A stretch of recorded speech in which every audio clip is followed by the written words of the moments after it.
Welcome back, explorers. I'm David, that's Wesley, and this is the Trailcast. The sexy Harrison Ford that gets so sexy Harrison Ford off the track that you'll have to stick around to sexy Harrison Ford where we sexy Harrison Ford. Wes? That's right. Despite the fact that Harrison Ford is not in this movie, we are talking about Solo, a Star Wars story.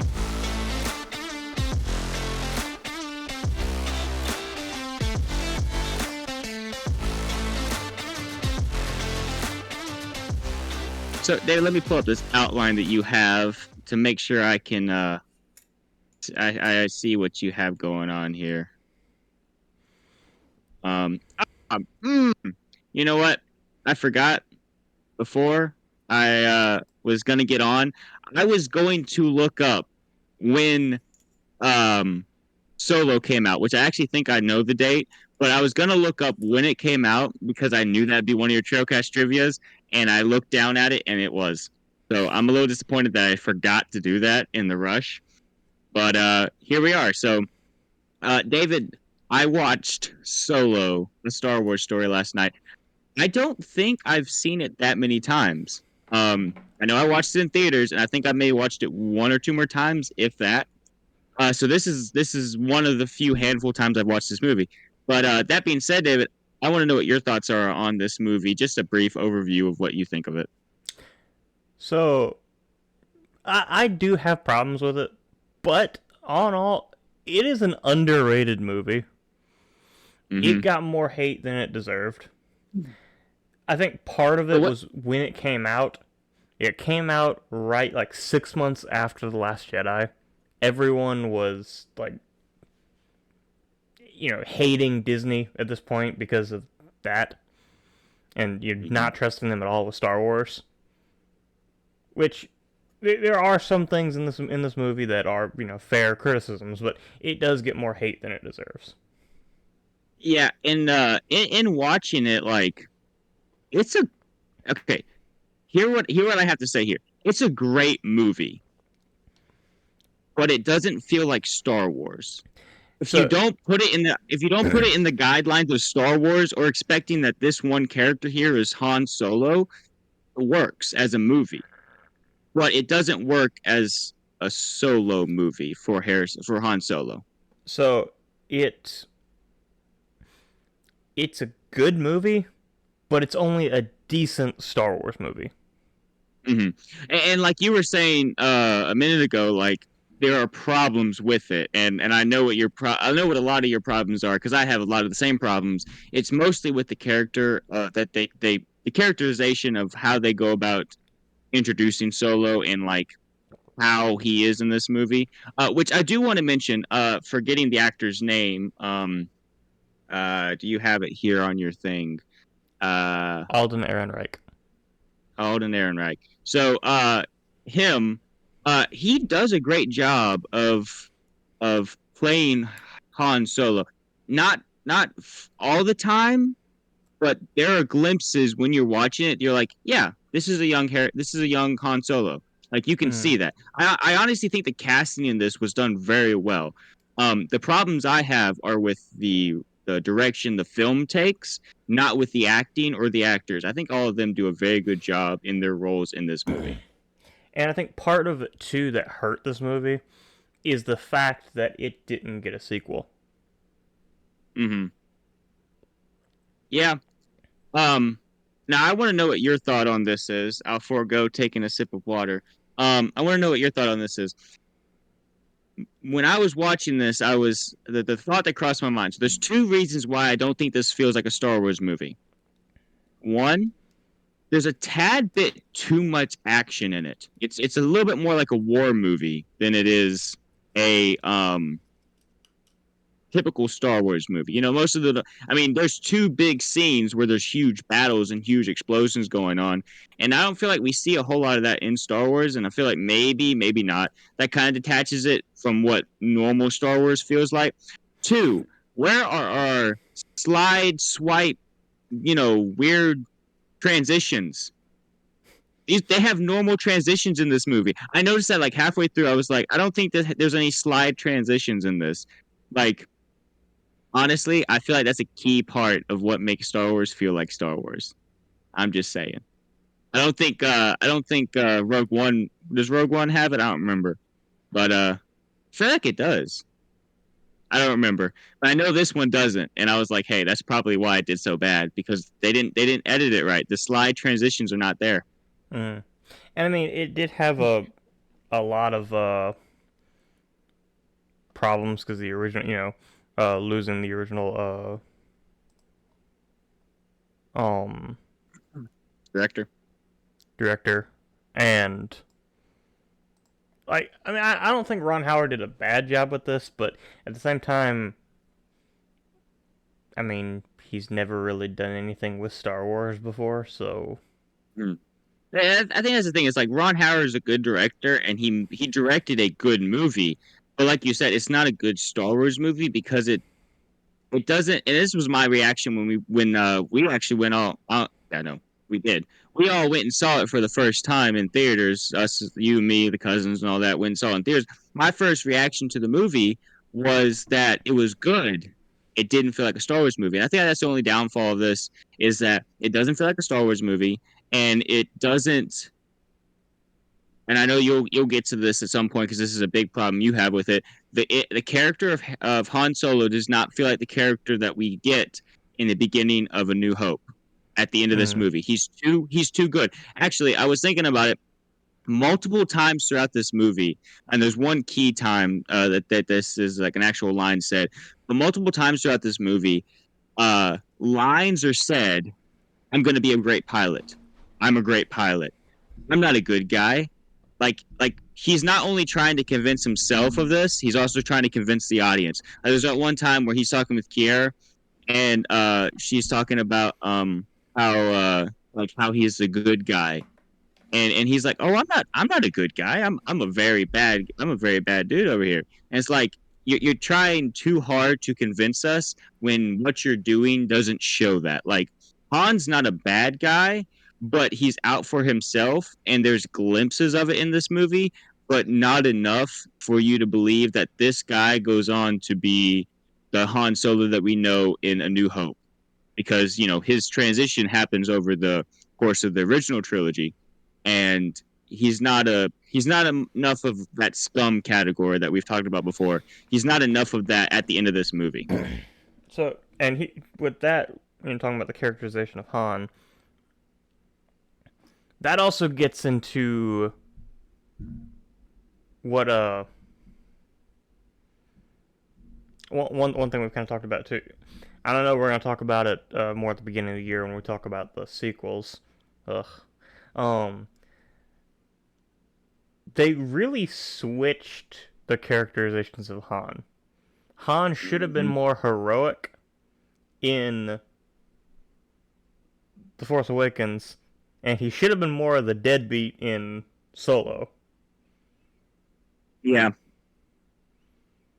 I But then again, Disney just likes screwing over Harrison Ford's characters, so. yeah, Disney sucks at basically anything and everything they Yeah. do. Um, Still love Phineas and Ferb, but other than that, Oh, uh, um, it's kind of a side note, but I don't know if you've kept up with it, but the so South Park just released a episode like within the past couple weeks. It might have been about a month ago, but it was about Disney, and mhm. basically the episode blames Kathleen Kennedy for everything. Oh yeah, no, she sucks. She's the I, I'm just gonna say, I mean, Disney wise, maybe not so, but for Star Wars, I blame her for everything. mm. But I want to watch that episode, so I can because it's like it sounds like it's gonna be a good episode. But I also find it funny that not long after that episode aired, Hulu, which is owned by Disney, put the thing up that they're getting rid of South Park.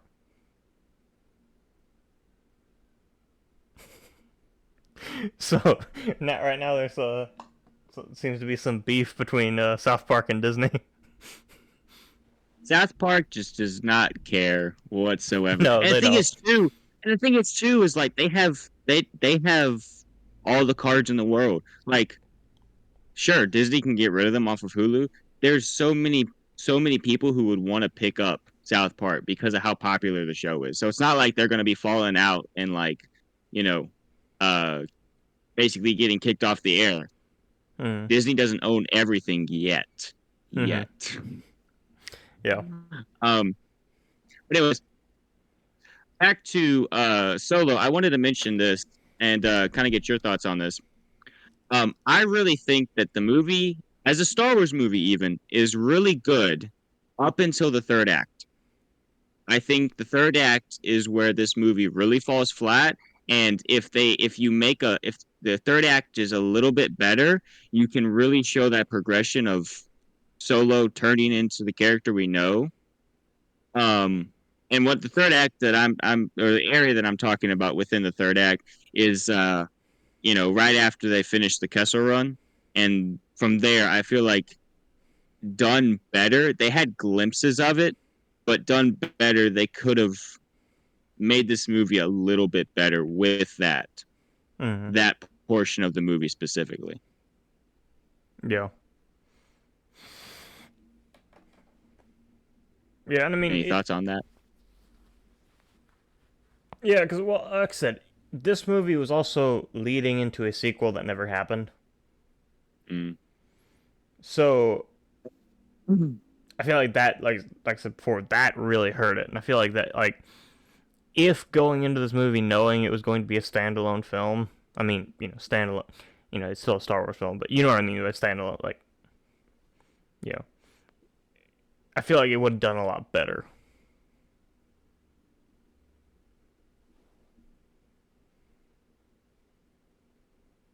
I don't think Infus Ness needs to be a part of this movie because that ties in too closely with the rebellion.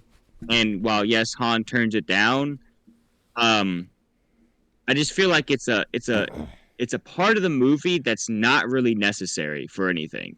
Mm, Like the end resolution where they don't give the coaxium to Voss can happen without them being there. And so I feel like that really leads into the good guy angle. Like if you cut them out, you can have Beckett double cross Han and Han, double cross everyone else and still get out on top. And it still look like, oh, he's doing it for his best interest, without it being, oh, he's doing it for a good cause, because that's what mm, it ends up looking like. Um, Also, I feel like they tried it, but they didn't fully commit to it. This should have just been a heist movie, like Ocean's 11 style heist movie. mm, Because you think about it, in the Ocean 11 movies, they're not good guys, but they're taking down worse guys. So it's like if you did it in a sense like that, you can kind of get Han caught up in this crime world without him being the worst of the worst, and even sometimes taking down some of the worst guys. But he's still only in it for himself because of a big payday or whatever. And I feel like that would have really driven home the characterization of him being who we meet at the beginning of A New Hope. yeah, yeah, and that's the biggest thing. Like, I know it's still set, sometime before A New Hope, but it is kind of a stretch to say that Han here is the same Han that we see there. Well, the thing too is like this movie was supposed to answer questions, right? But it honestly leaves you with more questions than the answers at the end of it because, like you said, there's supposed to be a sequel, and there never was. But you end this movie and you're like, okay, so he ends like this at this point in his life. We know where he is at the beginning of A New Hope. So why does he change so much? So now we're like, well, now we have a new story that we want answered. Now we have a new thing that needs to be told because we don't understand why he turns into the character that we know and love from the original trilogy. because that's not who we leave off with at the end of Solo. Mm. I mean, you can't just say that it was just working for Jabba for Mm. however long it was. And as much as I love Paul Bettany playing Voss here, I honestly feel like it would have been a better movie if Jabba was the main, not necessarily the main bad guy, but if Jabba played a bigger role in this movie, and like Han was either already working for Jabba, or we started off the movie with the beginnings of Han working for Jabba. Like, not because he wouldn't have been the main bad, because then you wouldn't have had a conclusion with him beating him. And I think you could still bring in Well, or you could, what's his if you want to do it as the heist thing, still, you could have uh instead of Han working for Crimson Dawn, it could have been the Hutt Syndicate, hmm Well, and what you could have done is had the Hutts being at somewhat odds with the Crimson Dawn, and have Han and Chewie have to go and do something, rob them, whatever, uh, in a high style movie against Crimson Dawn, and in the process they take on whatever, yada yada. Um, but a couple things with that, well, not with that, a couple things with this movie that are not necessary. Um, Here, I don't think is necessary for this movie. Um, I'm not entirely sure if this is from the comics or not. But I know that there's at least some portion where Han's origin, he grew up on Kashyyyk with Chewbacca, and that's why they're so close. I would have much rather have seen that than them have met randomly at some point, because that would have shown a closer bond. And also, if you showed him where he was growing up on Kashyyyk with Chewbacca, then one, you would have fulfilled the thing that George Lucas wanted to do in Revenge of the Sith, having a young or Han Solo there. Um, but two, you would have cut out the need for a love angle. You don't need one with this. I mean, one, with the scoundrel that he is, like, sure, he falls for Leia, but he's a scoundrel. He's a player. He's not supposed to be someone who gets tied down. Like, he's what Lando Calrissian is. You mm, know, you know they could have done that so well.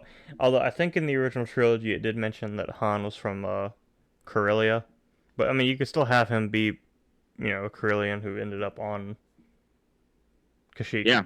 I mean, But I mean, but if for the original idea for Revenge of the Sith was that George Lucas wanted to have a young Han Solo, you can explain how young Han Solo got to Kashyyyk with the Wookiees. I mean, yeah, it's not that hard. but well, no, I'm just imagining like the Or attack on the Wookiees. but I'm just imagining like like the old like movie stereotype with like the little boy who finds like a like okay like in E.T. Little boy finds the alien and is hiding it. But you could have that reversed where Chewie is like the little kid and he finds Han is trying to hide him. Well, at Although 190, he wouldn't really be yeah, a little kid, I was but about to say yeah, but still it'll be funny. yeah.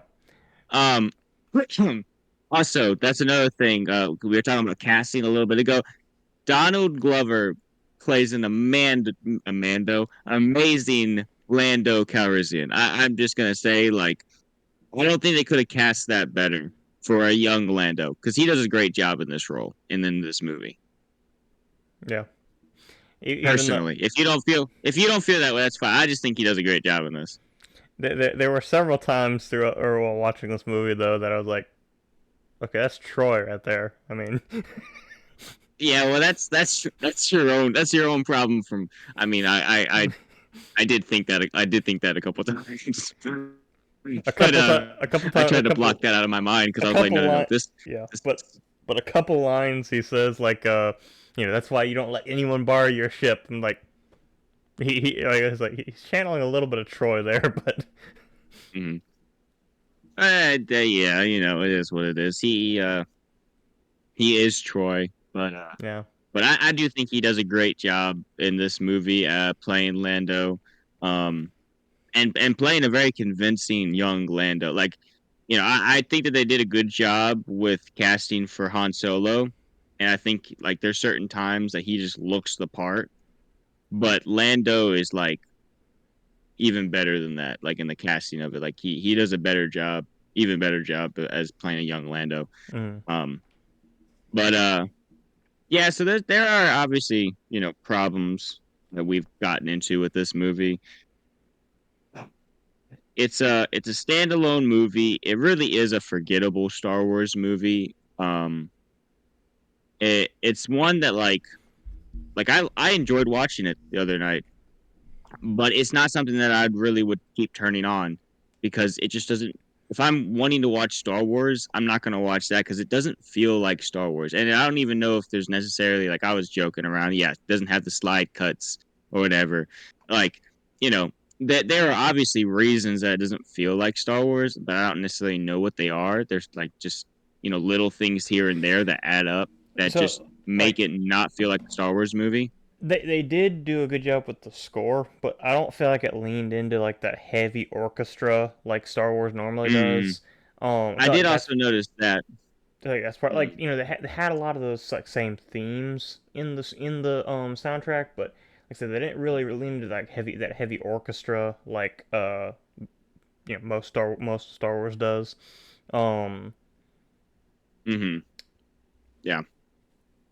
I don't know. I really can't. Other than that, I really can't pinpoint what else doesn't feel Star Warsy about it. I just know it doesn't feel, Mhm. and And that's the thing. It's like, go ahead. the music thing alone isn't the problem because like you have like the Last Jedi that has the that music, and it still doesn't feel like Star Wars. So Well, it's just. yeah. Oh wait, wait, wait! No, no, no! I have it! I have it! I have it! Wait, wait, wait, wait, wait, wait! Yeah. Yeah. Anyways, um, dang.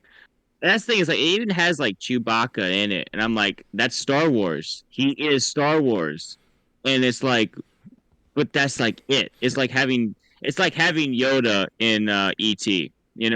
It's like sure, I know who that is. Doesn't mean that E.T. feels like a Star Wars movie. I don't know. I've never watched it before. Wait, what? I've never seen E.T. How have you never seen E.T.? Well, see, David, it's easy. I've never watched it.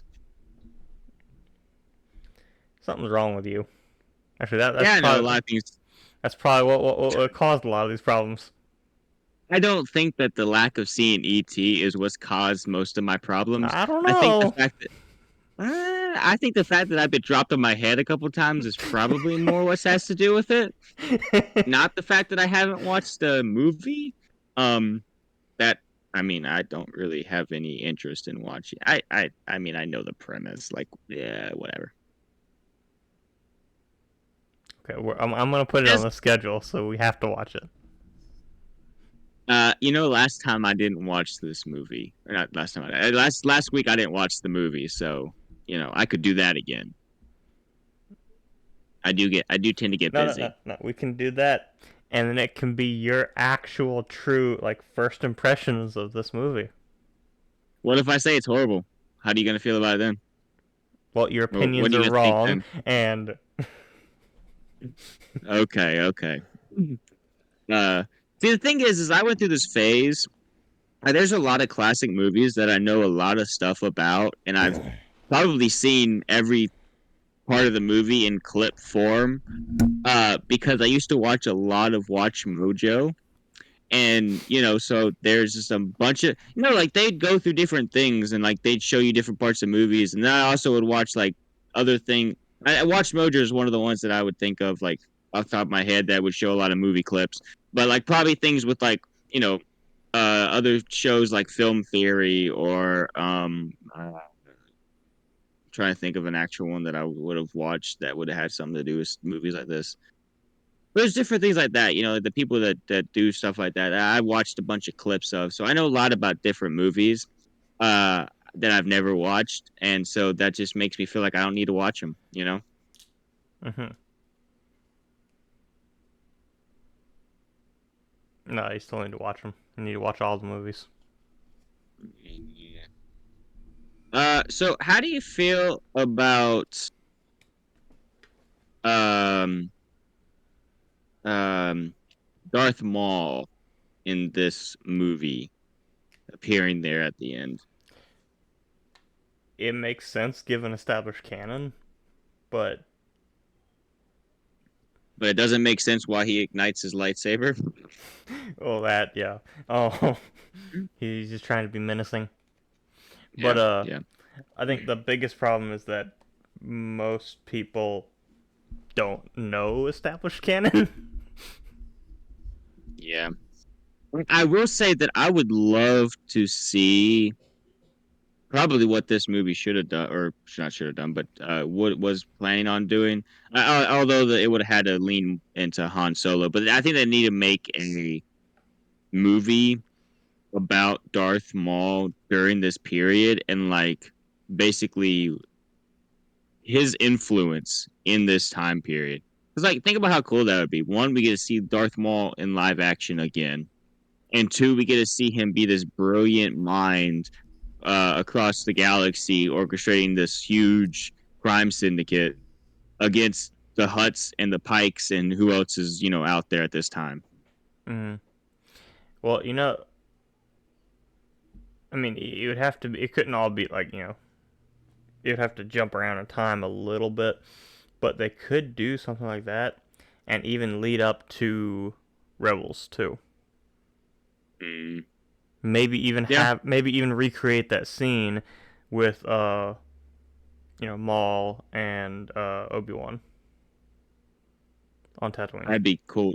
That would be cool to see on. So that's what they need to make a live action Darth Maul movie and basically just go through his life and like the key moments in his life. And like obviously like we've seen certain things on screen, so you wouldn't have to show it all. Well, I think But it'd fit better doing just Empire stuff because that's what we really don't know much about, like Empire era. yeah, But but I'd like to see him pre Phantom Menace. But you're right, as a flowing movie, it would fit. I mean, you could do an introduction and how he and well, Palpatine, like how they canonize and how they want to make him and Palpatine meeting. Is it him giving up as a baby?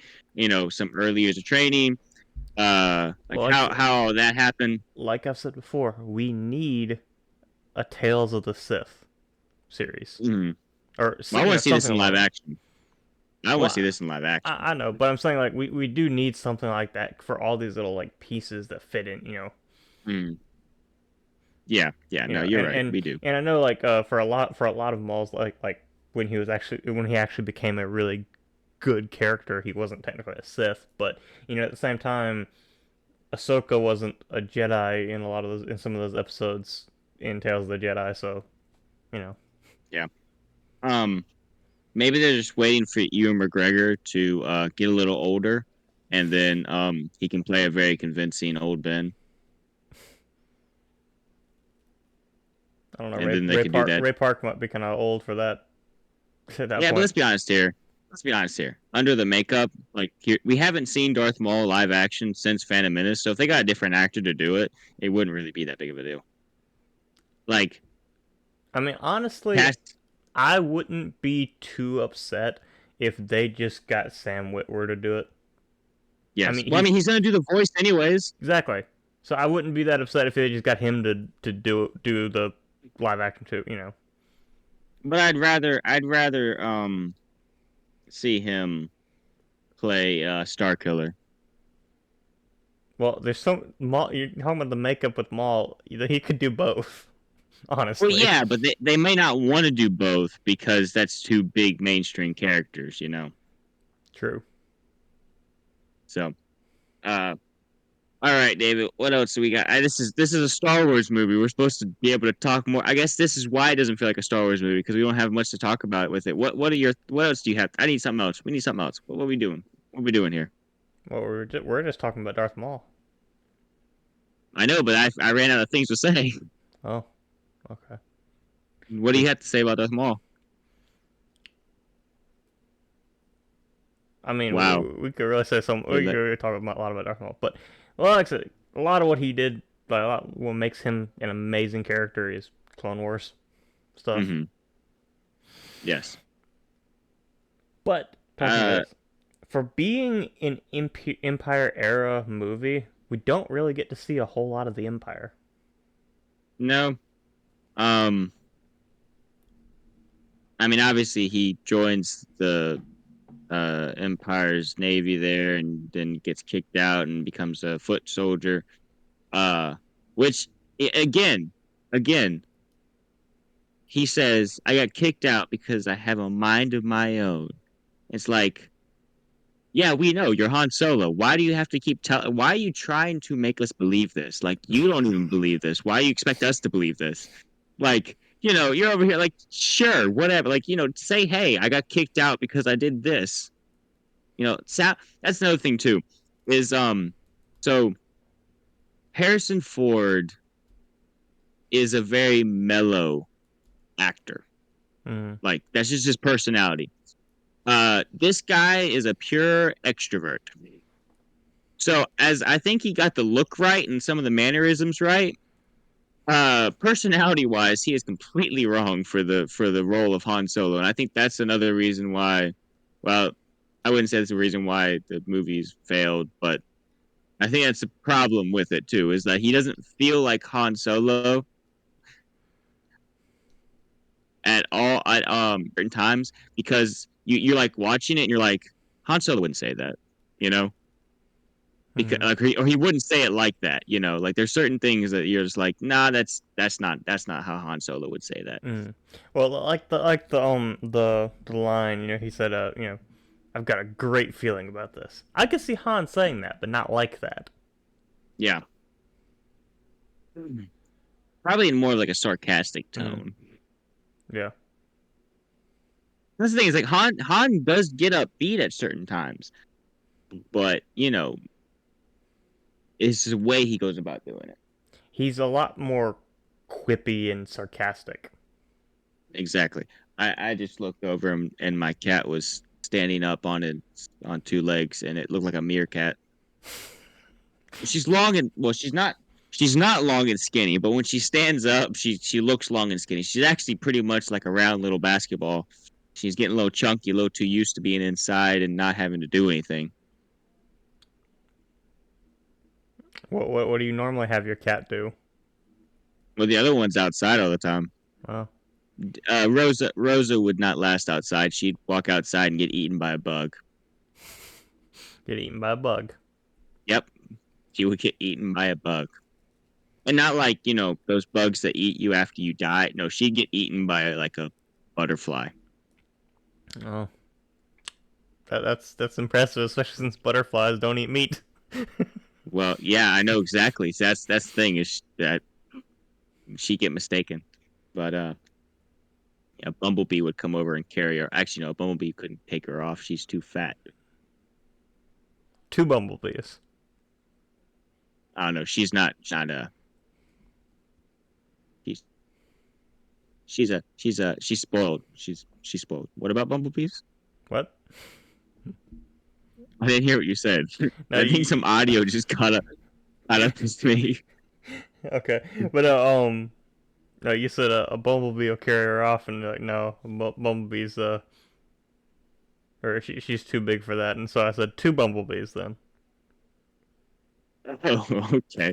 I didn't hear that then. I heard ooh, bumblebees, and I was like, oh, I definitely missed something here. But two bumblebees, yes, two bumblebees might not be able to do it. Might not be able to do it. Okay.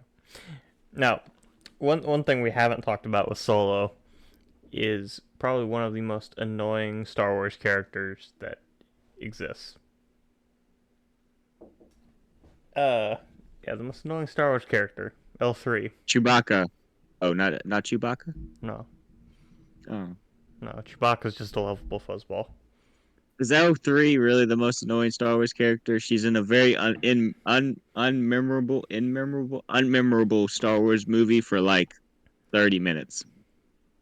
True, but still, You just don't like her. no. I'm not a big fan of Phoebe Waller-Bridger, but I Yeah, could care less about L3. I didn't even realize that she was the voice of L3, and then when I saw that when I was doing some research for Truckcast Trivia, I'm like, that actually makes a lot of sense. Yeah. I mean, here's the thing. It's a subplot that really just means nothing. mm. It's a stupid subplot. Like, if you wanted to do something with it, you should have done something with it. You killed the character off and put her on the Falcon and fly into the ship. So Mm. that is another thing, and I want to know what your actual thoughts on this are. So when we did our recap, we talked about this, and this is not something that was originated with me, but Matt Pat with Film Theory would have been put out the theory that basically Solo proves, or with the evidence from Solo, that proves that the Falcon is the ship and Solo is not a good pilot. And I tend to agree with that for the most part. There's you can cherry pick things here and there on both sides. Um but they really do kind of lean into that in this movie, making it where because Han doesn't do anything good flying wise in this movie until the Falcon is uploaded with L3's conscious. And then after that, I mean, anyone who flies the Falcon really is good at flying. Like think about Rey, who's never seen a ship before, never flown at all, no lineage of anyone who knows how to fly, and then all of a sudden she can do all these cool things. Like, you know, it's it doesn't seem like it takes much talent to fly the Mm. Falcon. That's true. Probably That's true. because probably because someone's flying it for them. So I want to know what your thoughts on that are. Do you feel like it diminishes Han Solo as a pilot in any way? This movie, at least.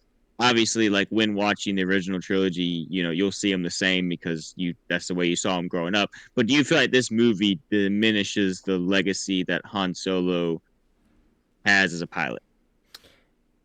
Maybe a little bit, but honestly, like you said, you like watching the original trilogy. Even knowing this, it still doesn't. Han This is kind of Solo. something you block Han out of your head. Solo is still Han Solo. Yeah, yeah. I do feel like that was a bit of a thing with it because like I understand that she's a navigational system, but it really seems like, oh, so now he's good at flying because this, that, and the other thing. Like, I mean, what he crashed the speeder at the beginning of the movie, and he crashed the ship during the heist. So those are the two instances of him flying, right? Up until then, he's those are the only two times he flown until the Kessel Run. Um, I think so. Yeah. Yeah, and neither one of those turned out well, you know. So either way, this is his moment to for like when a character's been doing something and they can't get it, and then they finally get it. Like this is the time that he finally gets it. But it's like yeah, the time he finally gets it is when a you know uh system very helpful system is uploaded for him. You know, so I mean, he knows some moves. Spinning's a good trick, but other than that, he just Oh seems to not gosh. do a whole lot. Although we honestly don't really get to see Han fly that much. No, no. That's another thing that Matt had mentioned is that like Han will usually prefer to be a gunner than he would in to fly the ship whenever they're in like a fight. Like he's usually gonna just give Chewie the flying controls, and he's gonna go be a gunner in the back. That's kind of what we see in most of the instances when they get in any dogfights or anything like that. So Chewie is the actual good pilot. He's been around for 190 years plus, depending on when you're placing it. So yeah, probably. Also, do you think about how old Chewbacca is in like the sequels? Hmm. Let's see. So all the original trilogy takes place.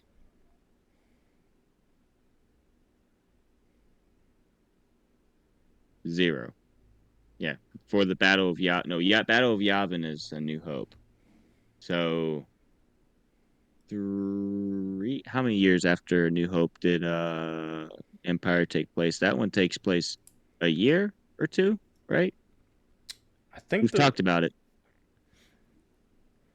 I don't remember exactly. I think it's the original trilogy takes place over a span of 3 years. 3 years. So yeah, I think the Battle of Endor is like 3 ABY. But I think. Well, I thought that I remember it being like from A New Hope to the battle on Hoth was like 2 or 3 years, and then it was only like just a year before episode 6. I don't remember this for sure, and it might just be a 3 year span. So then I got to figure out how long it's been from between the is it math, David. I got to figure out the Well, no, Return of the Jedi what I was to thinking Force is Awakens. it was like a 2 year gap between A New Hope and Empire, and then a year gap between Empire and That Jedi. might be what it is. But now I got to do math and figure out see how long is it between Okay, no math. Return of the Jedi and The Force Awakens. So if you take the one, you drop it down, you carry the two, you bring over the three. There's a four somewhere in there.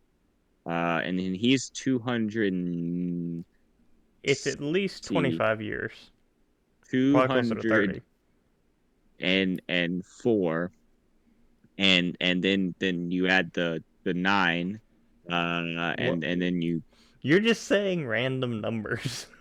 you don't know that. I got math in my head, and you You got can't see bath in it. your head? I said math, but I haven't showered today. I'll be doing that after this. So I don't have any So, bath water in my head. so what you're saying is the reason you're so Wesley is because you do bath water. Got it. I do bath water. Is it like a drug? I don't know. You don't know? Okay. Well, he's probably about 250. I think he's around 250 years old I don't know by if the it's time the that long. sequels. I don't know if it's that long between the original trilogy and the sequels, but You gotta think okay. about it too. Is what Luke's supposed to be about 50, and he's only 19 by the time the original trilogy comes around. So if he's about 50, then that means there's got to be at least like a 30-year gap, probably a little bit more. Um, so if he's 190 at this point in time, um, this is 10 years before the Battle of Yavin, which means that he's 200, I believe. And then, you give another 30, 40, maybe not quite 50 years, but he's about 230, 40, somewhere in there. Mm. I just went and rounded off to a nice even 251. Uh-huh. I Exactly. think David, I think you need to go and do math again. do meth again? Do I math. can start doing I can start doing meth again. I mean, I'd rather not. It's not something to I won't. But anyways. But no, I think you need to go back and start in kindergarten and do math again. Yeah. Just I don't know many kindergartners that do meth. I mean, don't get me wrong, I know a few, but I don't know many. okay. Let's Anyways, David, what else do you have to say about Solo: A Star Wars Story? well, we got Trailcast trivia on it. Oh, I forgot about that. Let me read through these. Well, let's go ahead and jump into it. If we don't have anything else to say about Solo. a Star Wars story? I don't. So we're done talking I about don't. Solo, a Star Wars story? I think we can stop talking about Solo Star Wars story. I'm actually kind of scared for this week's Trailcast trivia, not gonna lie, because this is a movie that I've not watched a whole lot of, and I'm not entirely sure. I can read through them in a second, but I'm not entirely sure what kind of trivia you're bringing up, and I don't know a lot about this movie. And you're gonna probably do deep cuts because of Star Wars still, and so I'm a little scared to see what how this goes. I'm not sure if 50% is gonna be reasonable this time. I'm gonna So hold you let's to go that ahead and 50%, but okay. let's go ahead and dive into it and let's see how this goes. All right. Trailcast trivia. You ready? Nope.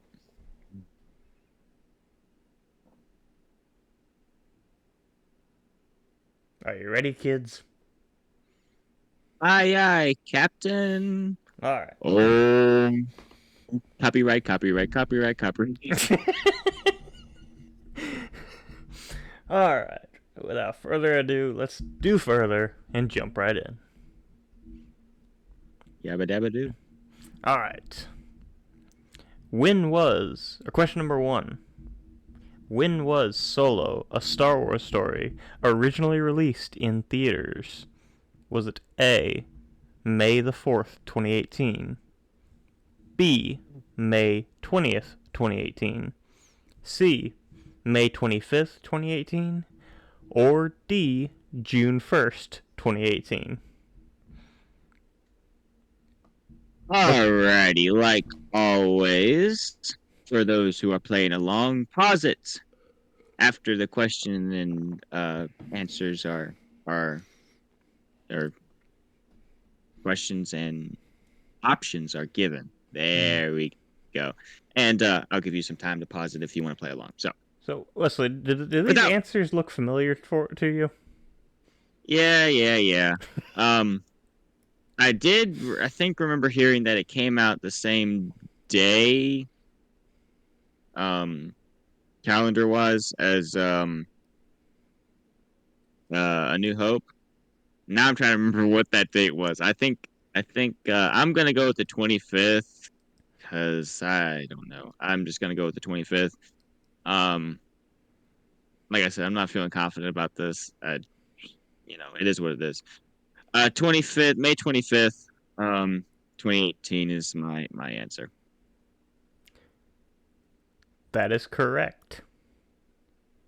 Thought so. Thought so. I was at least 50% right. 50% right. I was at least 50% sure. I'm Uh-huh. 100% right. Go, Yeah. go to the next one, David. Go to the next one. Nobody likes you. Go ahead. Go All on to the right. next one. All right. When is Solo, a Star Wars story, set in the Star Wars timeline? Is it A, approximately 5 BBY, B, approximately 10 BBY, C, approximately 16 BBY, or D, approximately 32 BBY? So I'm kind of lucky on this one. I had a guess, but uh, this was before I even opened or looked at the what the True Crush review was going to be. But I had recently, while Katie was in here talking to us, I opened up the YouTube Studios and was looking at some of the stuff on there, and I saw that today's answer or question was, and so I saw what that was. So I do have an answer for this. My answer is 10 BPY, which is what I originally thought it was, anyways. But now I know it's around 10 BPY, or at least that's what everyone answered. I might have just misread it, but that's what I'm going with. That is correct. And, well, Good. I said Y'all approximately didn't let me down. 10 BBY because obviously they don't say in the movie, and there's not really a like canon source that has a specific. But this is the, when or time frame wise when it's set, because like with Maul and everything, because Rebels set 5 BBY, 5 BBY or 4 BBY, because Ezra's Somewhere in 15. there. Ezra's 15. He was born on Empire Day. So yeah, but Yeah, given all that, around 10 BBY. All right. Mhm. Question number Now, 3. here's the bumpy part. How many directors worked on Solo: A Star Wars Story? Was it A, 2, B, 3, C, 4, or D, 8?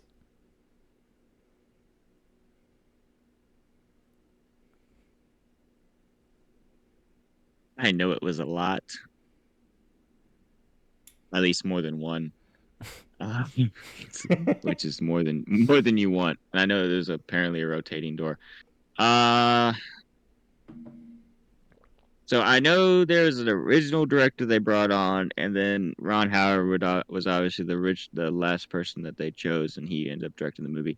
I have a feeling it's more than two, so I'm gonna go with B3. But like always, I'm not very confident in this. So, B3, final answer. Did I hit a ship? You're somehow good at stumbling into success because that is correct. I There were 3 directors who originally worked on Solo: A Star Wars Story. So originally it was actually uh, a directing team. It was 2 directors who were working on the project. They got fired, and then they brought Ron Howard on. I was actually listening to something earlier today, and that's why I was in my mind thinking that there was like, because there's, the two of them were doing it, but they only got rid of director once, and then they brought in Ron Howard. So I was like, I had to have missed something though, which is why I went with three. Um, but I would have gone with two if I got my, because they only got rid of, it was a set of directors, but Mm-hmm. yeah, yeah, cool. All right, I'm good at this. you're 3 and Uh, 0. uh, B3 sunk a ship. Yep, you're 3 and 0. All right. Question number 4. In Solo, what is the name of the planet where Han is serving as an Imperial infantryman and meets Tobias Beckett? Is it A, Mimban, B, Corellia, C, Dantooine, or D, Ryloth? Um, I know what Corellia is. I know what Dantooine is. I don't know what Mimbran, however you pronounce that. A is. I don't know what A is, but I'm pretty sure it's Ryloth. Maybe that doesn't sound right. I'm gonna go with Ryloth and not think too hard. Think through thought. I'm not gonna think too hard about that. And yeah, we're just gonna go with it. Yeah, Ryloth. Final answer. That is incorrect. Hmm. The correct answer was A, Mimban. Hmm. Ryloth is the which Twi'lek one's Homeworld. that one? That's the colorful one that what's her name gets shot on No, in no, the no. movies. That's Felucia. Felucia, that's what I was thinking of. I don't remember what Ryloth is. Ryloth is the It's probably Twi'lek Homeworld. yeah, it doesn't help. I'm thinking of like I want to visualize what it looks like, but it's probably There's a somewhere in Clone Wars. huge arc in the Clone Wars with Ryloth. Yeah, last time I watched the Clone Wars. Anyways, All right. 3-1. Question number 5. What kind of blaster is Han Solo's blaster? Is it a DC-17, B, an 8 or an A280, C, a DL-44, or D, an A40 or an A440? Letters and numbers are confusing me. Too many letters and numbers. But yeah, I have no shot in the world of knowing what this is. I'm just trying to think if I can dig through my Star Wars knowledge and like envision a uh I learn through sight. So like when I'm trying to recall things, I have to see it in my mind. And so I'm trying to dig through like everything Star Wars related that I've ever seen and see if I can think of like an encyclopedia book where it has Han Solo and he's holding the gun and it has a thing that points to the gun and it says what it is. I can't think of anything. Uh, both DC-17 and DL-44 stand out because of the D. That's literally the only reason. Uh, so I don't really have specific. I don't really know. So I don't even know how to guess. We found out last week. I think it was last week that Mo does not help because it's going to be the same one every time. So that's annoying. So I don't really know how to choose this. Mo would tell me D. I don't really like D.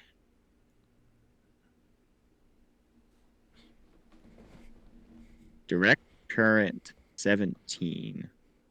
Driver's license 44. This is tough. I mean, it's just another question. Like I said, I'm not too confident in getting any of these right, so 50% may not be in the cards this week. Uh, Split the middle. We're gonna go with A280 because I don't care. So let me get this straight. So you have two that you think are right. So because you can't decide between them, you choose one of the ones that you don't think is right. That doesn't mean it's not right. That just means that I don't personally think it's right. I don't know what this is, David. I don't have a clue. Okay, but B is incorrect.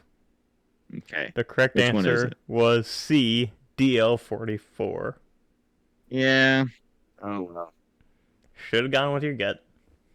Should have gone with my gut because that was the one I was more so leaning towards, but that doesn't matter. I am 3-2 now. Yep. Oh, It just looked like DC-17 looked like you made it up, so you know. yeah. But they all look like you made them up. So, anyways. Well, someone made all of them up, but Mm. all right. Question number 6. In Solo: A Star Wars Story, what is the name of the shipbuilding planet where Han grew up and tries to escape from? Is it A, Corellia, B, Braca, C, Dantooine, or D, Severine? Boom, boom, ba-da-dum, boom. Aurelia. Final answer. Not much deliberation on that. Yeah, that's correct. I mean, I mentioned that earlier, so. But yeah, that's correct. Uh, It's a key part of the movie, so. yeah, yeah. So you are now 4-2. Ooh, haha. Yeah. Keep going. All right. Question number 7. Ron Howard directed Solo, but which movie did George Lucas want him to direct? Is it A, The Phantom Menace, B, Attack of the Clones, C, Revenge of the Sith,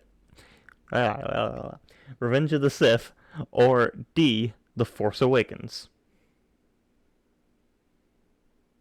So when I first was looking down, I read that question, but I didn't look through all the answers, and I was like, um, unsure because I should know what it is. Um, but I was thinking, if there's certain movies in there, I might get thrown off. But anyways, the my answer is going to be a Phantom Menace. Um, yeah, I'll speak more after I find out what the answer is. That is correct. It is A, The Phantom Menace. See, I thought so. So I heard something earlier. I just didn't remember if I remembered it right. But anyways, yeah. So he turned it down because he thought it was too big of a thing for him to do. But then he ended up doing Solo. So Mm. Yeah, maybe he just didn't like George Lucas. yeah, maybe. So you're 5-2. All so right. far. Question number 8. The aim of sabacc is to get a value closest to which number? Is it A, 21, B, negative 75, C, the square root of 2, or D, 23 or negative 23? So I only have one tiny little bit of evidence for this because I don't know what how the game of Sabacc is played. I've never looked up the rules before, anything like that. But I remember at one point in the game, he says something about he has -2 or something like that. So I don't really know, but none of these are close to the -2. So I'm gonna go with the square root of 2, and also since it's the most off the wall one, uh, and I don't have a hope it's like the gun one. I don't really have a hope in the world. So I'm not splitting the difference. I have one answer. I'm gonna go with it. It's okay. Final answer: square root of 2. That is incorrect. The correct answer was D, 23 or negative 23. Hmm. So it's just blackjack, but they added negative numbers and added 2 to the number where you bust. Actually, I don't even know if you can bust in Spock, but Yeah, see, that was another thing is I know like, Blackjack 21, so I was like, I don't think it's a direct parallel. So that one was obviously out. 71 was too high, and I don't know. I no. didn't think too much about the 23. So, moving on. All right.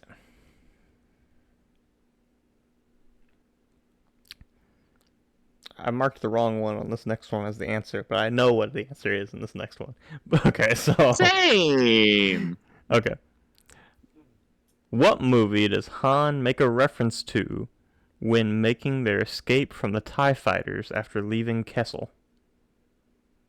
Is it A, The Avengers, B, Jaws, C, Back to the Future, or D, Rogue One? It's really neat that he mentions this. Well, at least there's a reference to this one movie. Um, Hopefully this is the one you're talking about. It should be because this is the only thing that I ever found in any research. Um, but he makes a reference to his friend Needles, who dies in the crash doing the same maneuver. So that would mean that the movie he is referring to is Back to the Future, or the Back to the Future franchise. So that's what I'm going with. Hopefully that's what you're getting at. If not, then screw me. I have some other bit of tidbit knowledge that does not help me in this case. Back to the Future, final answer. That is correct. I think it's kind of funny how this movie's pulling everything together we've been talking about for the past couple weeks. It's a Back to the Future reference. We have Woody Harrelson, and it's a Star Wars Mm-hmm. movie. You know. Yeah, when I was first watching that, when I heard I was like Needles. I was like, that's gotta be a Back to the Future reference. I was like, it just has to be. Mm-hmm. Doing something stupid, like gotta be Needles. But yeah, that was a fun one. All Okay. right. So what are you at? You're at 6-3 now. Yeah, because I missed the Sabak one, so that Yeah. would have brought me up from 2 to 3. So yeah. Yeah. 6-3. All right. Question number 10. Who plays Rio Durant? If you don't know, that's the four-armed pilot and Okay, yeah. friend of Tobias Beckett. Yeah. I didn't know, but I know who's in this movie, and I All would have right. had a So is good. it A, Woody Harrelson, B, Dave Filoni, C, Sam Witwer, or D, John Favreau? The four-armed pilot ant, like pilot ant, associated with Beckett. I don't know where that The came from, four, but what's their ant? The four-armed oh, pilot I think that's and supposed to be associate yeah. I with think that's Beckett. supposed to be and yeah. Okay. I don't yeah. Yeah, I did not know this, but looking back on it, it actually makes sense. Well, I didn't know this until more recent. Looking back on it, you can kind of hear it. John Favreau plays the four-armed, whatever the species is called, the pilot. So that's my answer, John Favreau. That is correct. I don't know why they just didn't get him to direct it. That's true. I mean, like I said, Ron Howard didn't do a bad job, but yeah, Jon Favreau would have. Do you think it would have done better? Do you think it would have done good still? I mean, it's coming Okay, off the well, heels of Last Jedi. okay. Also, if they had hired him, to replace the original directors, he would have still been inheriting a mess. Mm-hmm. I think if Jon Favreau had it from the beginning, it would have been a lot better. But I also think if Ron Howard had it from the beginning, it would have been a lot better. Well, I also wonder, there's apparently something in the writers, directors, or one of those guilds out there that someone involved in the project cannot become the director if they fire the director, so as to not kind of like do things. So I wonder if he was originally going to be this character from the beginning, which would have mean That he might was tied to the project. that might have been it. Yeah. So actually, that might. I need to re-listen to some of the stuff that I was listening to earlier today because I didn't pick up everything that they were talking about. Mm-hmm. That might have been one of the things that they mentioned is that Jon Favreau didn't do it because he was already tied to the project. But Yeah. not speaking as fact. I don't know that for a fact, but that could have been what it is. Yeah. Well, you're 7-3. I'm doing better. Your trivia is not as hard as I thought it was going to be. Yeah. Continue. Well, this next one you're gonna get right too because you already mentioned this. But question number 11: how old is Chewbacca in Solo: A Star Wars Story? Is he A 30, B 160, C 190, or D 210? Oh, you're done talking. Sorry. Zoned out there for a second. Uh, 190 years old is my final answer. Take it or leave it. That's all I'm giving you. I mean, obviously that's correct because you already mentioned that earlier in the podcast. So Don't you hate it when I mention things in the podcast and it's already on Trailcast Trivia and you're like, man, I can't get them on that one. Especially yeah, when it's something like this isn't nitpicky, but if I mention something that's a little nitpicky, don't you just hate that? yeah, you've done that before. I know I love doing that. See, Hmm. that shows that I do some research for these Hmm. podcasts. But Not much, yes, but some. yes, that is correct. And do you know what that means, Wesley? Yeah. You are 8-3. Oh, cool. I'm pretty much gonna get the rest of these right too. Okay, there's gonna be one that I'm not gonna get right, and maybe one that I might miss because I'm a little cocky. But I'm gonna get my 50 over 50%. Look at that. Look at Hmm. me go, David. Ask the next question. Question number 12. The Crimson Dawn is one of 5 major crime syndicates. Which of the following is not one of them? A. Black Sun. B. The Pike Syndicate. C. The Droid Collective. Or D. The Hutt Clan. I'm not gonna lie. You know that's too easy. Yeah. I shouldn't have put both the Pikes and the Hutts on there. Yeah. The Droid Collective Yeah. is not a real. Nah, not now. I don't know. Was it ever a real thing? I don't think it is. I feel like this is something you made up. But Yeah, I mean, that's right. I feel like that one's kind of an obvious thing that I made up. yeah. Yeah. Listen, I don't remember there ever being anything like that Star Wars. I could be Yeah. wrong, but yeah. So you're 9-3. This next one, I do want to mention. I was surprised to find out. I remember watching it in the movie. I was surprised though, because yeah, we'll get to it. But go Mm-hmm. ahead and ask the next question. Yeah, so they do mention this in the movie, and actually, that when I was some of these I wrote while I was watching the movie. This was one of them. Mm. Question number I what? Go ahead. Go ahead. question number 13. What bounty hunter did Tobias Beckett kill? Is it A. Aura Singh, B. Imbo, C. 4 LOM, or D. Jas Emari? So I thought you said bimbo, not imbo. So, anyways, uh, yeah, no, I was surprised to hear. So what actually happened was uh the everyone's listening to you. Like your phone's a listening device, the government's listening to you, business is listening to you. Because I saw this on Instagram. I saw a meme on Instagram, and it was this scene. I guess it's not a meme, but it was a clip of this scene. It wasn't a video. It was just the words, and it said that he didn't kill Aurora Singh. The fall killed her. He just pushed her. Okay, but my final answer is A. Yes, A horror thing. What's her name? I know Aura. Singh's the last Aura a Singh. horror. Yeah. There's no H. Anyways, Aura Singh. Anyway, yes, that's correct.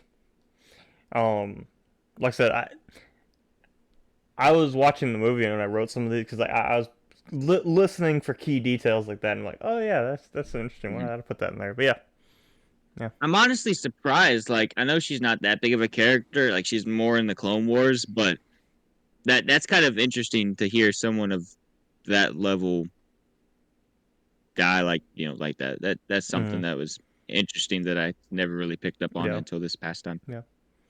All right. As next one, well, I'm not gonna say that, but question number Mhm. 14. What movie inspired the speeder chase at the beginning of Solo, a Star Wars story?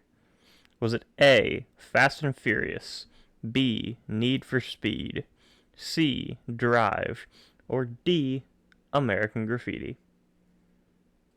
So I think I know this one. I think. Um, I I believe it's American Graffiti, which I think, excuse me, is another movie that Ron Howard had somewhat of a hand in. Because I believe that there was something with that, and that was the first time he worked with Harrison Ford. Not entirely sure about that, but I'm still going to stick with the answer that it's American Graffiti. Behind the scenes stuff are not part of this question, so it doesn't matter. But anyways, American Graffiti is my final answer. That is correct. But the reason for it is actually because it was the movie that George Lucas directed before he directed Star Wars. And his success in American Graffiti is one of the main reasons that he was able to make Star Wars. Hmm. Yeah. What does that And leave me at, David? uh 11 and 3. 11-3? Yeah, I was about to say, I think I only missed three. Alrighty. Let's make it 11-4. Yeah, yeah, yeah. Question number 15. How many cards are in a sabacc deck? Is it A, 52, B, 60, C, 76, or D, 100? Yeah, I don't even know how many cards are in a normal deck. I'm not a big card player, so I really don't know. Well, Um, that number's on there too, so. uh, or the 76 or the 60 or the 52 or maybe the 100. One of those. Una mana mina mana muna mana mina mana muna mana mina mana yeah. What a thing. I don't know. 76. Take it or leave it. I don't care. Is that your final answer? Sure. Let's go ahead and get this over with. Well, that's actually correct. There are 76 cards in Is a it 52 sabacc is in a normal deck. deck? Yes. Okay. That was the Yes. other number that stood out. Yes. So, apparently in a sabacc deck, there are 60 normal cards that are split between the four suits, and then there are 16 like specialty cards or whatever. I didn't have time to read up on the full rules of sabacc, but Oh, we're gonna play it someday. sure.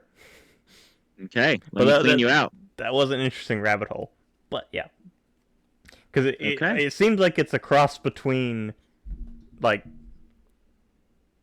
5 card draw and blackjack. Hmm. Interesting. Yeah. We'll have to look up the rules and we'll have to actually play it someday. I'm sure you can go out and get a sabacc deck. Like Oh, that's just got to be. I'm sure That's got to be someone has made a sabacc deck at some point. 100%. It's got to be an actual game that you can play because why wouldn't it be? What wouldn't it be? Yeah. All right, David. Well, I ended that off.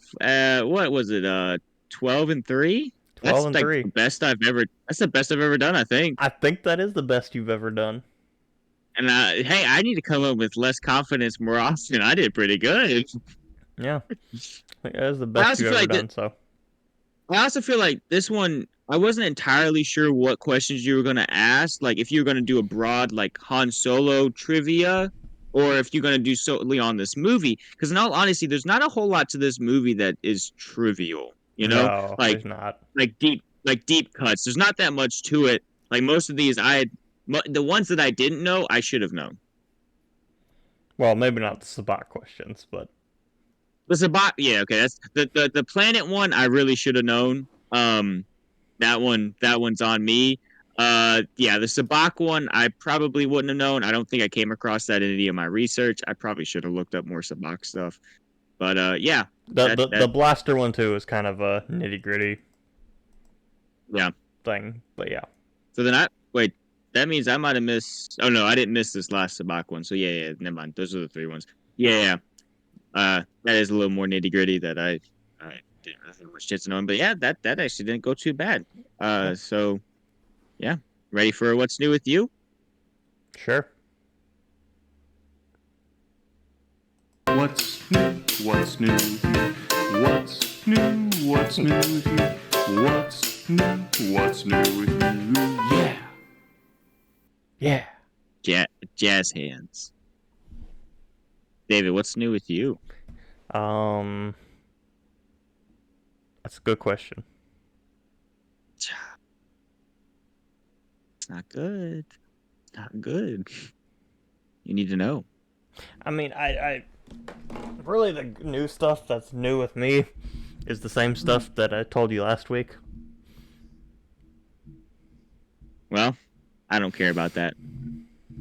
This Mm-hmm. is actually very disappointing, David. I went. Well, this isn't, but you not having anything to say is disappointing. I went to see the Five Nights at Freddy movie this weekend, and I wanted to talk to you about it, and you haven't seen it. Oh, okay. Well, I don't really have that much of an interest to go see it, but you can talk to me Oh, you about it. don't? Okay, I thought you might have had a little bit more of an interest to see it. Um, Maybe when it it comes was out on good. streaming, but I think it already is out on streaming. oh really? Wow. Like Peacock, I think is what I heard it was on, and it might not be everywhere, but I think they did Well, a I did theater hear I and did hear it got leaked, but I don't know. and there's a pirated copy of I it floating around somewhere, but I thought it was good. I mean, it obviously, so Five Nights at Freddy has a lot of lore to it, and so it's got a lot to pack into one movie. But I mean, I thought it was good. It had some interesting things to it, and obviously, they had to crunch it all into one movie and still take elements from the games. But I mean, like it was fun watching in the movie theater. Um, with like everyone and people who are much bigger fans than me and Sarah either are. Like we've never played the games, but obviously, like I have a love for it because of Matt Pat, which Matt Pat's in the movie. oh, that's cool. Which if you've been up on YouTube or you subscribe to his channel, you would have seen that on one of his things after the movie came out. He put a video up, which got spoiled for me because I opened YouTube. Forget what I was doing. But I opened up YouTube like right before we went to the movie, like an hour or two before we went to the movie, and his video was front and center saying, "My secret's out. I'm in the FNAF movie." And I was like, I'm about to go see it. I'd rather it not be spoiled. But it was cool to see him. There's another YouTuber that I didn't know who it was. But whenever he came on screen, everyone in the audience went crazy. So he must have been someone who's big in FNAF. When it comes Mm. to the games, but it was good. You got to see the animatronics; they looked really cool. It's only rated PG-13. I wasn't entirely sure. I didn't know. I didn't look into it beforehand. Because I wasn't sure what to expect, like how gory it was going to be. There is a moment where a lady gets bitten in half.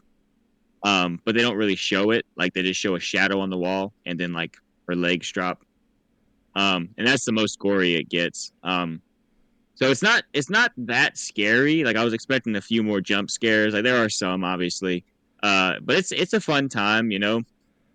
Um, Obviously, if you know much about the FNAF lore, there's obviously some things in it that are like, oh, that's real cool. But since you don't really have a care or uh, you know, anything about it, then not much to say about that. I thought it was good. That's about all it's really new with me. I feel like there should be some more stuff. So I feel like I remember thinking earlier today, I have something to say in what's new with you, but now I can't think of what else it was. I don't know. I mean, besides the movie. All I'm picturing now is you mentioned that Matt Pat's in it, but all I'm picturing now is Matt Pat being like the main character goes to Matt Pat or whatever about whatever's going on, and he's like, okay, I got a theory. Actually, in the um he's a waiter at a diner Mm-hmm. that a couple of the characters are in. Um and he comes up and he's talking to them and they're like, "Oh, we're not actually ordering food." Um and these are like the bad guys the bad guys outside of like the animatronics. These are other bad guys.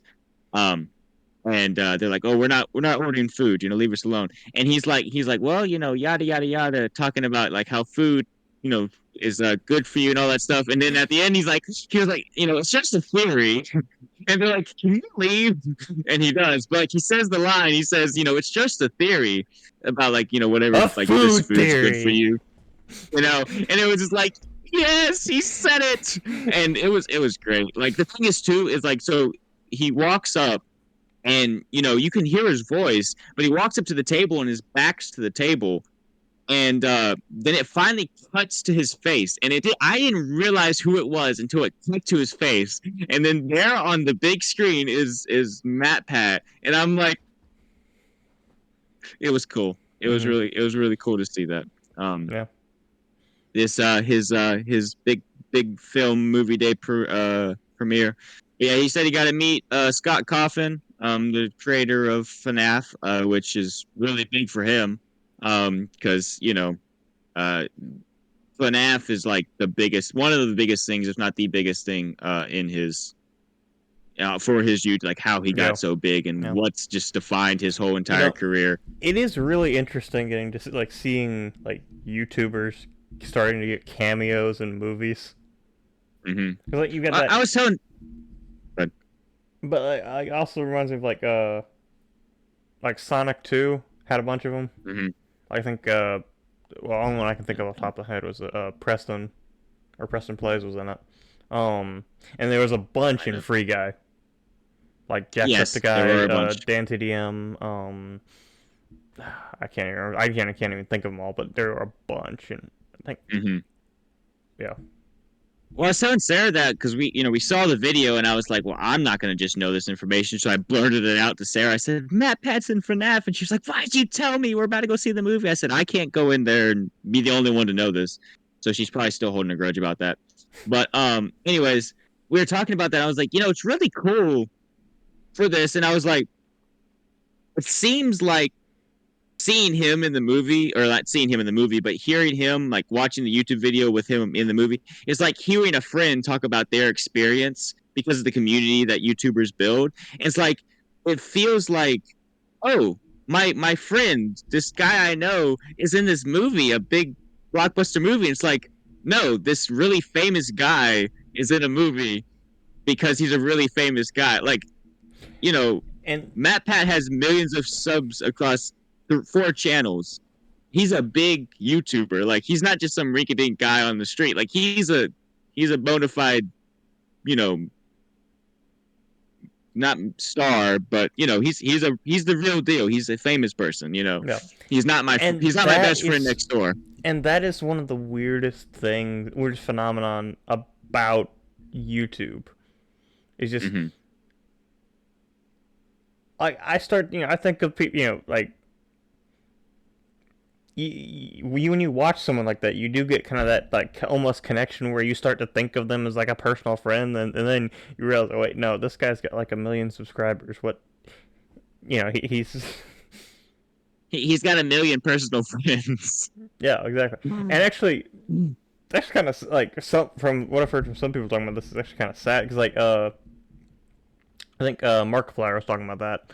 He's like, you know, it means so much that people think of me like this, but it also makes me really sad knowing that I'm never gonna have the kind of relationship with them that they have with me. Yeah, that is a sad reality that Mm, you have to deal with. Is like you can have a great fan base and try to keep that fan base, like the close knit friendship that it feels like, a lot of people, a lot of YouTubers have, and the best YouTubes usually have great communities. But it's like, yeah, they're not going to have the same relationship with their audience and their fans that the fans have with them. It is a weird thing to think about. mm. Um, but yeah, it was really cool seeing that. Josh Hutcherson did a great job in the movie. Um, Not much else to say, being that you don't really care much, or I don't know how much of the lore you know. But yeah, I mean, it's not much to say outside of that.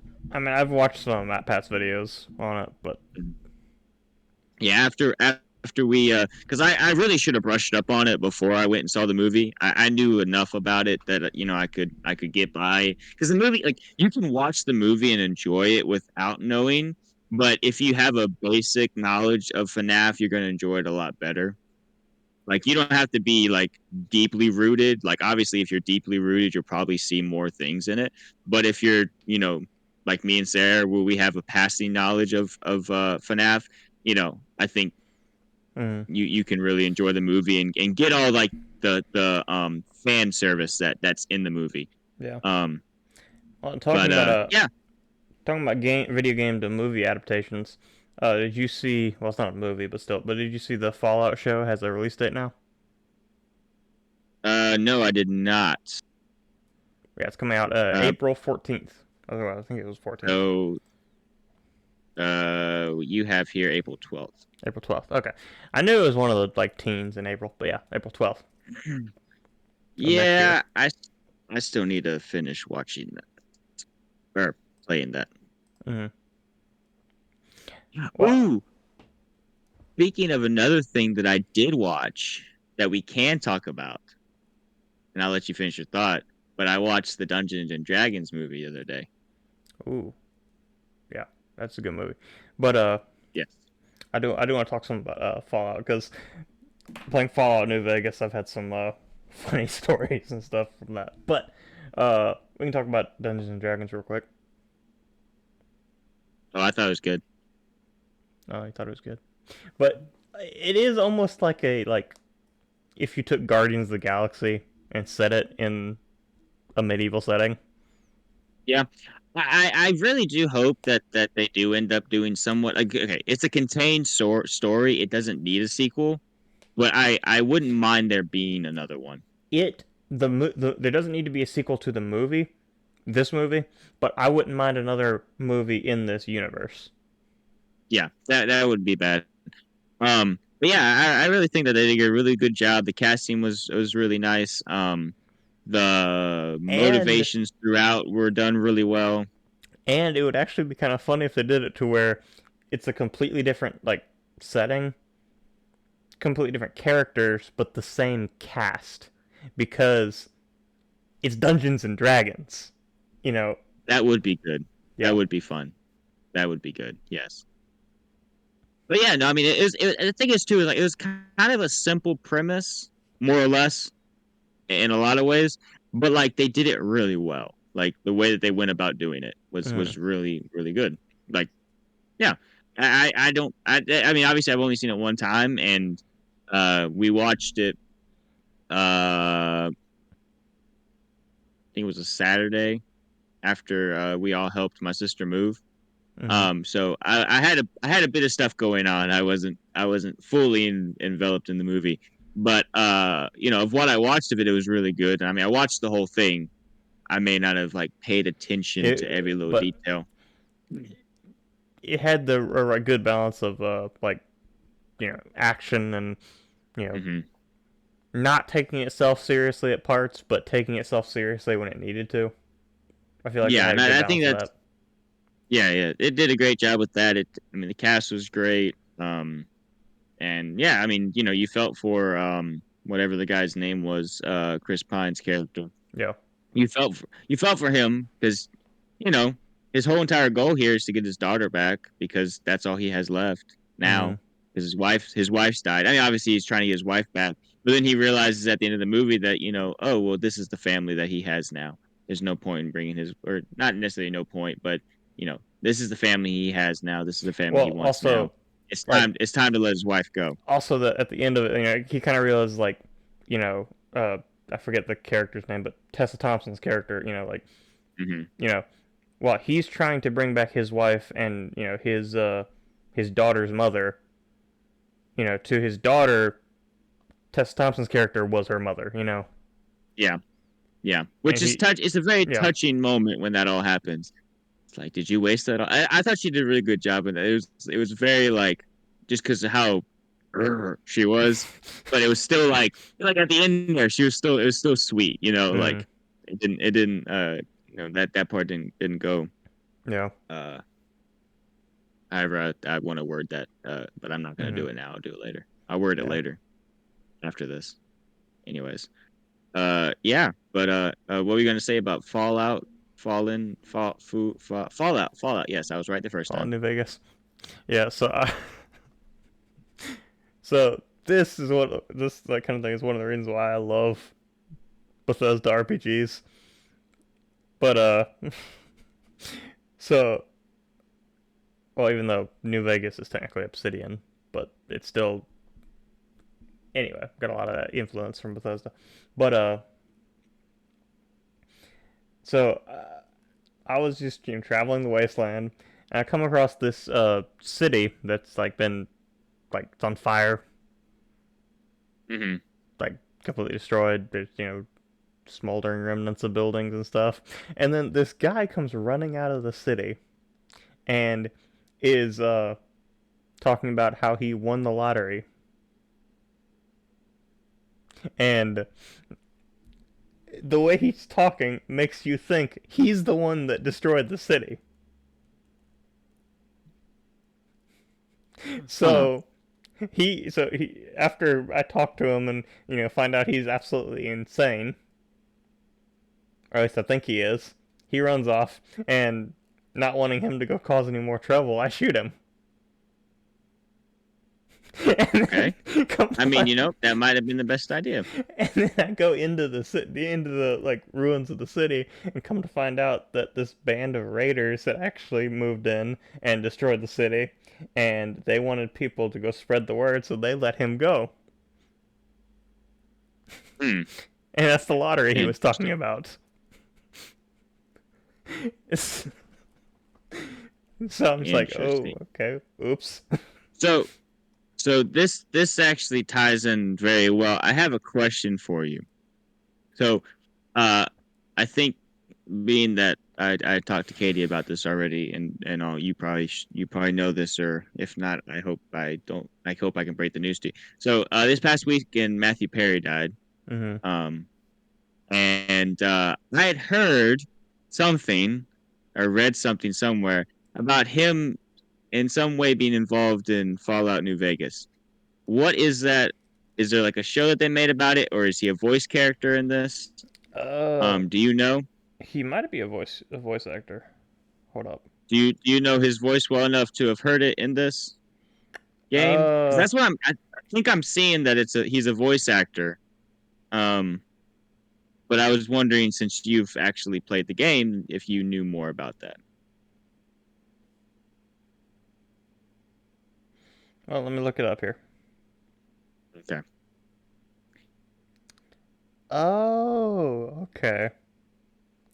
Because I heard he was like the main character or something like that. He was like a full,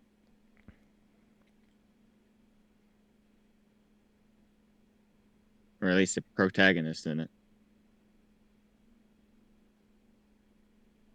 Okay, so yeah, he plays a character in it. named Benny. Mm-hmm. Um, and Benny is the character in the game. Okay, so basically the premise of the game is so because it's a spin-off Fallout game, your character is not actually a vault dweller. Mm-hmm. Basically, the premise of the game is you wake up in a doctor's house, and one of the a robot that lives in the city had found you because you'd gotten shot, and you were a courier got hired to transport a specific item, and it's someone shot you and stole the item from you. Uh, but Benny was the one who shot you, and so there's a whole quest where you track him down. Oh my. Yeah, That's it. So thinking back on it, can you hear Matthew Perry's voice in yeah, that? yeah. I hear it now. Like I looked it up. And like, oh, okay, because he's putting on a voice, but I can still you can tell it's him. Like thinking Hmm. back on it, that makes sense. Yeah. Um. Yeah. I saw that. But you know, Speaking of Matthew Perry, I saw that on Saturday evening, and I looked into it hoping that it was fake. And for anyone who's not, I mean, he's obviously been in a lot of other things, but he was most well known for his role in Friends as Chandler Bing. mm, So for those who are not, fans that looking at Friends, that's who it is. But obviously, it was sad to hear that, and you know, probably even more sad for a Friends lover like Katie is. You know, but yeah, not to dwell on that too much. He wouldn't have wanted us to dwell on that too much. mm, He couldn't take anything seriously, so we'll move on no. from that. But that actually kind of reminds. So Bethesda around this time had actually a lot of celebrities in their games. Like Fallout 3 had Liam Neeson in it. Well, I'm looking here. There's something with this Zachary Levi is like some character. Because I looked up what did I look up? It didn't have anything. I looked up something with Fallout Vegas, and I see a picture here of Arcade Gannon, or is it Cannon? Is that a C or a G? And it has a picture next to Zachary Levi. So I don't know how big of a star he was back then, but I know he's pretty big now. Mm, Liam Neeson's definitely a big name, no matter yeah, really when you and put it. and in it's Bethesda's other mainline series, but in the Elder Scrolls from around this game or time period, the Elder Scrolls Oblivion, Hmm. Patrick Stewart was actually in it. Hmm. I feel like he's a little bit more one to do video games. So like I feel like I've heard his voice more often in that realm for things. Maybe not, but he has a good voice for it. Mm. Yeah, because Yeah, he they get played some. the Emperor in Mm, Oblivion. they do. I mean, they kind of have to at certain times get some big names to play people. Yeah. Can't just get any voice actor to do stuff. But yeah, I guess I'll have to play some of these games at some point. When I get a chance. Hmm. Yeah. I might have a time. I might have time to finish all the Fallout games before the show comes out. Actually. Well, I'm just hoping that I'll have time to finish Fallout 4 by the time the show comes out. Because I know you're gonna want to talk about it, Hmm. and probably want to talk a little bit about the game. So, you know, I'm telling you, I'm gonna watch a walkthrough. Then I don't have to worry about the stress of actually beating the A game. I walkthrough. can just watch. I can just watch someone beat it for me. It's RPG. It's not really like linear stuff. Like Yeah, but I mean, like I can watch someone play through the game and basically hit all the main points of it. And if I watch multiple, then I can basically get the idea of it all. or you could just play it, No, they don't have time for that, David. but you have time to watch someone else play it. I don't have the patience to play it, David. Okay, this is not like Fallen Order. I'm not on some unknown, not unknown, some crazy high level that I can change and I'll all of a sudden just be better at the game. No, I'm just not doing too good Hmm. and not caring to go back. So you don't want to just grind side quests? Not really. I'm trying to grind, get through it, and that Although, doesn't really work too well. although Like I think, the side quests are some of the best parts of that game. well, no wonder I don't like it too much. What was it? Y'all said I needed to join the Steel. What's their name? Brotherhood of Steel. Brotherhood of Steel to get the gun, and that would help moving forward. Well, I didn't do that, and now I'm like, well, I could go back, but then I'd have to go back. So, you know, I mean, you don't really have to go back unless you're just in a save loop where you keep dying in a dungeon or something. no, I'm fine, but I would have to go back. What do you mean go back? It's an open world RPG. I know, but I'm saying like I'm headed in this direction. Also, yeah, it's an open world RPG, and so I have to walk everywhere. You can fast travel.